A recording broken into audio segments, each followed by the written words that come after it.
கர்த்தருடைய பரிசுத்த நாமத்துக்கு மகிமை உண்டாவதாக. இன்று கிருபையின் வார்த்தைக்கு தியானமாக சங்கீதம் 105:37 வசனம் கூறுகிறது, அப்பொழுது அவர்களை வெள்ளியோடும் பொன்னோடும் புறப்பட பண்ணினார், அவர்கள் கோத்திரங்களில் பலவீனப்பட்டவன் ஒருவனும் இருந்ததில்லை. அதில் போட்டிருக்கிறது, அவர்கள் கோத்திரங்களில் பலவீனப்பட்டவன் ஒருவனும் இருந்ததில்லை. இந்த காலத்திலே நல்ல பலத்தோடு சுகத்தோடு நல்ல ஆரோக்கியத்தோடு வியாதி இல்லாமல் வாழ்வது ஒரு பெரிய பாக்கியம். அந்த பலனாகிய ஒரு பாக்கியத்தை கர்த்தர் நமக்கு இன்று தருகிறார். இஸ்ரவேல் ஜனங்கள் எகிப்திலிருந்து கானானுக்கு போகிற வழியில் வனாந்தரங்களில் 40 வருஷம் அலைந்திருந்தார்கள். அவர்களுக்கு கால் வீங்கவில்லை, அவர்கள் பலவீனப்பட்டவன் ஒருவனும் இருந்ததில்லை என்று கூறப்பட்டிருக்கிறது. கர்த்தர் தம்முடைய ஜனங்களை பலத்தினால் நிரப்பினார். சங்கீதத்தில் சொல்லப்பட்டிருக்கிறது, கர்த்தர் தமது ஜனத்துக்கு பலன் கொடுப்பார். இஸ்ரவேல் ஜனங்கள் வாழ்க்கையிலே அது நடந்தது. தமது ஜனத்துக்கு கர்த்தர் நிச்சயமாக பலன் கொடுப்பார். இந்த காலத்தில் எவ்வளவோ வியாதிகள் பெருகி இருக்கிறது. பல விதமான வியாதிகள், விதவிதமான வியாதிகள் பெருகி இருக்கிறது.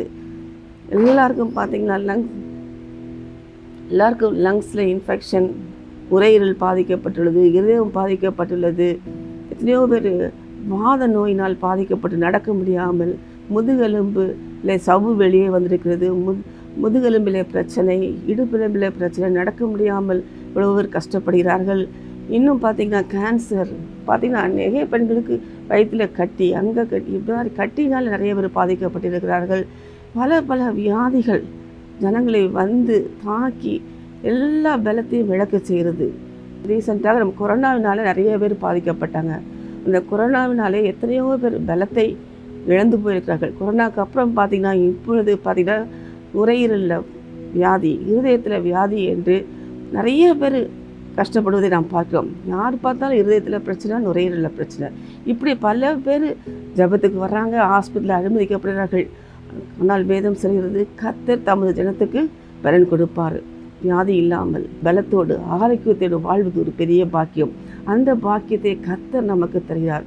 சோர்ந்து போகிறவனுக்கு பலத்தை கொடுக்கிற தேவனாக இருக்கிறார். கர்த்தரே நமக்கு பலனான கண்மலையாக இருக்கிறார். தாவீது சொல்கிறார், நான் கூப்பிட்ட நாளிலே எனக்கு மறு உத்தரவு அருளினீர், என் ஆத்துமாவிலே பலன் தந்து என்னை தைரியப்படுத்தினீர் என்று சொல்கிறார். தேவனை நோக்கி கூப்பிடும்போது நிச்சயமாக நமக்கு பலன் கொடுக்க அவர் வல்லவராக இருக்கிறார். என்னுடைய வாழ்க்கையிலே 2 வருஷங்களுக்கு முன்பாக குட் ஃப்ரைடே, சாட்டர்டே, சண்டே அந்த டைமில் ஆலயத்தில் கல்வாரி திருவிழா நடந்தது.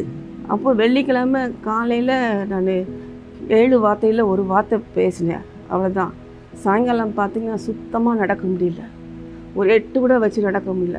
அதே மாதிரி சனிக்கிழமை காலையிலையும் ஃபாஸ்டிங் பேருக்கு போக முடியல, ஈவினிங் இந்த ஸ்பெஷல் மீட்டிங்கும் போக முடியல, ஞாயிற்றுக்கிழமை காலையில் ஈஸ்டர் ஆராதனைக்கும் போக முடியல. அவ்வளவு பயங்கர காலையில் ஒரு 8 கூட எடுத்து வைக்க முடியாமல், நடக்க முடியாமல் ரொம்ப கஷ்டப்பட்டேன் நான்.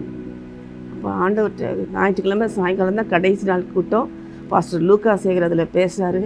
இந்த கூட்டத்துக்கு எப்படியாவது போகணுன்னு எனக்கு ஒரு வாஞ்சியாக இருந்துச்சு. ஆனால் நான் சுத்தமாக நடக்க முடியல. 3 நாளாக கூட்டத்துக்கும் போலையே.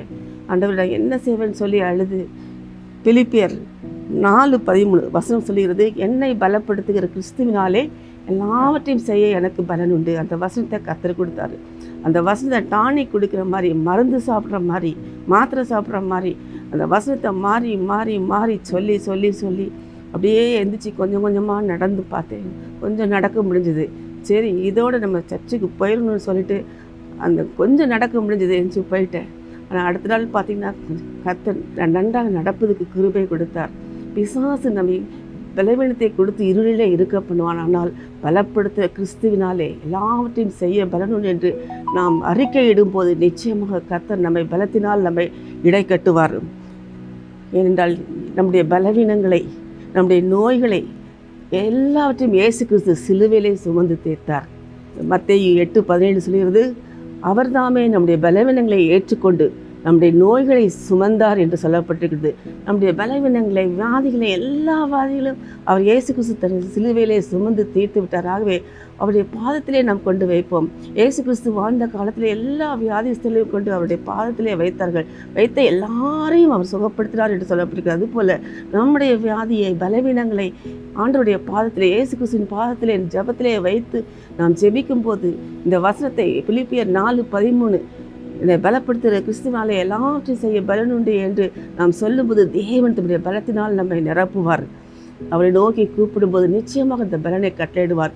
நாம் நாம் பலனோடு இருப்பது, பலனோடு வாழ்வது, வியாதி இல்லாமல் வாழ்வது ஒரு பெரிய பாக்கியம். அந்த பாக்கியத்தை நிச்சயமாக கர்த்தர் நமக்கு தருவார். ஆகவே எல்லாவற்றையும் ஒரு பாதத்திலே வைத்து தேவனிடத்தில் அந்த பலத்தை நாம் பெற்றுக்கொள்வோம். கர்த்தர் தாமே உங்களை ஆசீர்வதிப்பாராக. ஆமென்.